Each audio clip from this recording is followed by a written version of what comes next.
వరకు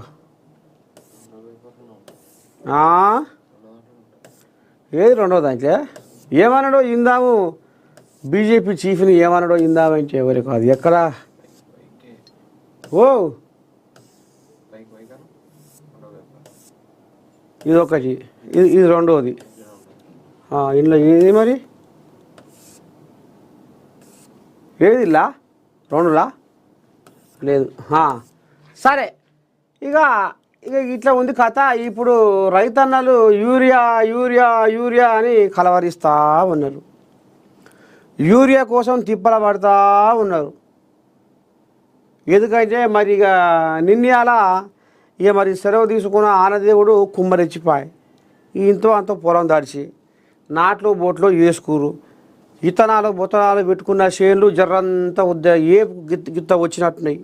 ఆడికి ఇంత మరి మందులు చల్లుకోవాలి కదా, బండి గంక పెట్రోల్ పోస్తే ఉరికినట్టుగా ఇక ఇప్పుడు ఆమెకు గాసం అందిస్తేనే లేస్తుంది చేను. ఇక వాటి కోసం తిప్పల పడుతుర్రు, యూరియా కోసం తిప్పల పడుతుర్రు. మీరు గిట్టుంటుందా గట్టుంటుందా అని ఇప్పటికే ఇక బీఆర్ఎస్ కోళ్ళగా లెంకలు కొడుతున్నాయి. రైతన్నల పరిస్థితి ఆఖరికి వస్తున్న కల్లా కాంగ్రెస్ ఇందిరమ్మ రాజ్యంలో చెప్పులు లైన్లో పెట్టి తిరుగుతుర్రు. మా ఆయాలో ఏం జరగలేదు, మేము సుఖం పూసలం, మేము శుద్ధ పూసలం, మమ్మల్ని ఏలు పెట్టి చూపించే మొగోడే లేకుండే ఇవాళ ఏంది గందరగోళం అని ఒక దిక్కు బీఆర్ఎస్ కోళ్ళగా లెంకలు కొడుతున్నాయి. ఇక ఈ కోళ్ళగానేమో ఇక వస్తూనే ఉన్నాయి, మేము ఇస్తూనే ఉన్నామని ఈ కోళ్ళగా చెప్తుంది. ఇంకెవరో బీజేపీ చీఫ్ పై ఏమో అన్నాడు ఈ కోళ్ళగా, అది ఇందామంటే సరే చూద్దాం. రిజర్వేషన్లు పెంచలేరు, ఈయనెవరు ఆయన వినోద్ కుమార్. రిజర్వేషన్లు పెంచలేరు కానీ బీసీని సీఎం చేస్తారా? మోదీకి చిత్తశుద్ధి ఉంటే ముందు ఆ పని చేయాలి. రామచంద్రరావుకు బీఆర్ఎస్ నేత వినోద్ కుమార్ సవాల్. బీసీ రిజర్వేషన్లను 9వ షెడ్యూల్లో చేర్చాల్సిందేనని డిమాండు.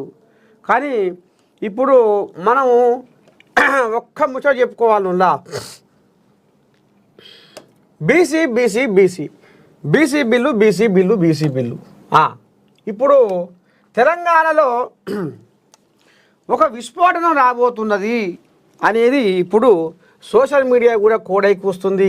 అక్కడక్కడ జనాలు కూడా చెవులలో లేస్తావురు నాకు. నిజమేనా తాత, నిజమేనా తాత, అసలు ఏంది ఏమో అవుతుందట లోపటంగా ఏమో అవుతుందట. నీ అక్క లోపటానికి ఏమవుతుంది, బయటకి ఏమవుతుంది. ఇప్పుడు బీసీల చుట్టూ తెలంగాణ రాజకీయం. ఇప్పుడు ఏమొచ్చింది అయ్యా, మొన్న ఒక ఆడికి పోతే ఏం తాత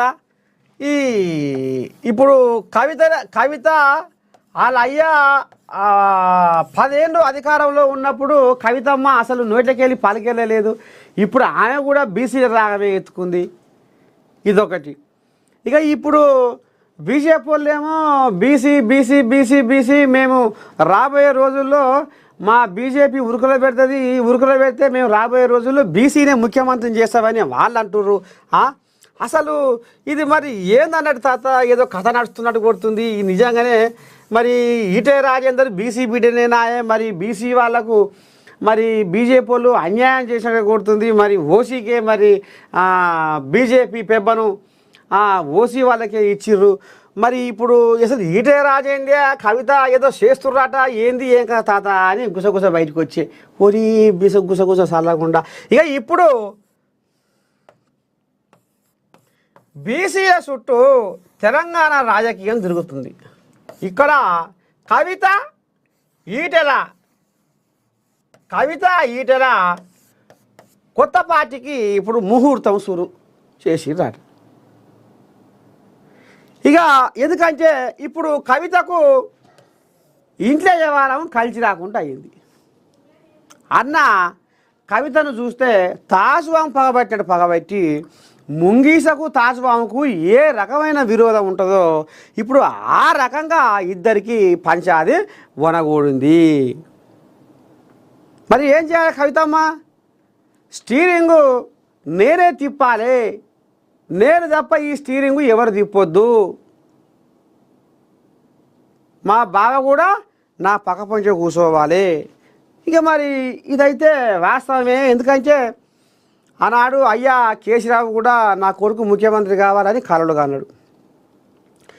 ఏదో దోషం కూడా ఉంది, బిల్డింగ్ కూడా కొట్టాలి, సచివాలయము ఇది బాగాలేదు, రేపు రాబోయే రోజుల్లో కొడుకు ఇది శనిదేవుడి మీద కూర్చున్నట్టుగా గాశారం ఎంత కలిసి వస్తలేదు, అంత గందరగోళం ఉంది, ముఖ్యమంత్రి కాలేకపోతాడు, అది వాస్తు దోషం ఉంది అనేది కూడా గుసగుస బయటకు వస్తే దాని పొతం పెట్టిండు.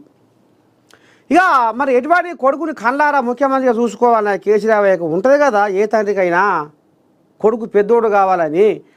ఇక ఇప్పుడు కేటీ రావుని ముఖ్యమంత్రిని చేయాలంటే మరి ఎట్లా ఏంది ఏం కథ అంటే, కవితమ్మ అట్టట నాయన నేను నీ కడుపులో పుట్టలేదా, నేను కూడా అన్నతో పాటు సమానమే ఇస్తే ఒకవేళ రాబోయే రోజుల్లో ముఖ్యమంత్రిగా చెయ్యాలంటే ఇక నీకు పెత్తనానికి వచ్చినావు నీ చేత కాదు నాయన. ఒకవేళ ముఖ్యమంత్రిగా చేయాలంటే మాత్రము అన్న కొన్నాళ్ళు నేను కొన్నాళ్ళు చేస్తాము, అన్న 2.5 ఏళ్ళు నేను 2.5 ఏళ్ళు చేస్తాము. ఈ రకంగా సరే